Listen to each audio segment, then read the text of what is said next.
But one of the great stories that I like about your early career, Frank, was the fact that you speak about coming in and doing sprint sessions on days off, or you'd often stay behind and do extra training. So when we had Rio Ferdinand on the podcast, he spoke about how he would see you doing it and he copied you because he wanted to get better. How do you cope with young players that are coming into your club, though, that don't have that desire, that do have a different view in the world in terms of think that talent is going to be enough to forge a successful career? Yeah, that's a good question. You can never assume. I've just spoken about my upbringing, and I think I was drilled with it as a young man. But you can never assume that another player has that young player. So all you have to do is try and show them why it will benefit them, explain it to them. You can't just say you must go out and do 100 sprints and then expect them to get on with it and everything will be fine. You have to say, here's the reason why. You know, put the detail in it behind it to try and go individually through that group and explain to them what extras will do for them, what that will then do for the team, what that will do for their home life and where their career might go and all these things, and try and be, and that's communication. You can't lay down laws of you must all do extras and then just stand back and watch it from the other side of the pitch. You have to speak to the players, change it, ask why, what do they think about it, and get close to them. So I try and do that.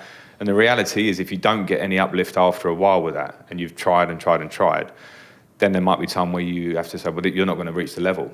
Because if you don't have that attitude, no matter what the talent is, and it's a real age-old argument that I'm really interested in is sort of nature and nurture and how much there's talent and can you just get by just having pure talent. You know, I watched Neymar recently and I'm going, wow, this guy is an incredibly talented player.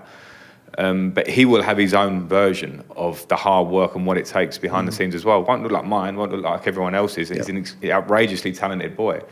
But a lot of us don't have that outrageous talent. And a lot of us have to put in lots of different types of work around it. And if you're asking me, yeah, I would try and push it. But if players aren't going to do that, I think it has to be done at the top of the game. And then you would move on from that one.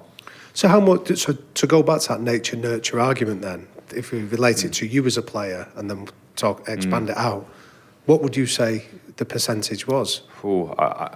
I could wake up one day and tell you a percentage and think differently the next, because I like to read about these sort of things and just to look at people and experiences you have with sports people, athletes, actually maybe in life. And I think I can't give you that percentage. I know that I didn't have the talent of a Neymar. I also know that I did have talents in terms of I could finish. I think one of my biggest talents, which I touched on earlier, was being aware of the things I needed to do. You know, I was never the quickest, so I knew I had to get going earlier. I knew I had to read when I was on the blind side of a midfielder to make the run, and the more I did it, and the older I got better at doing that. So I would probably say I'm quite heavy on the nurture, but I don't know exactly what the percentage is. But haven't we just talked about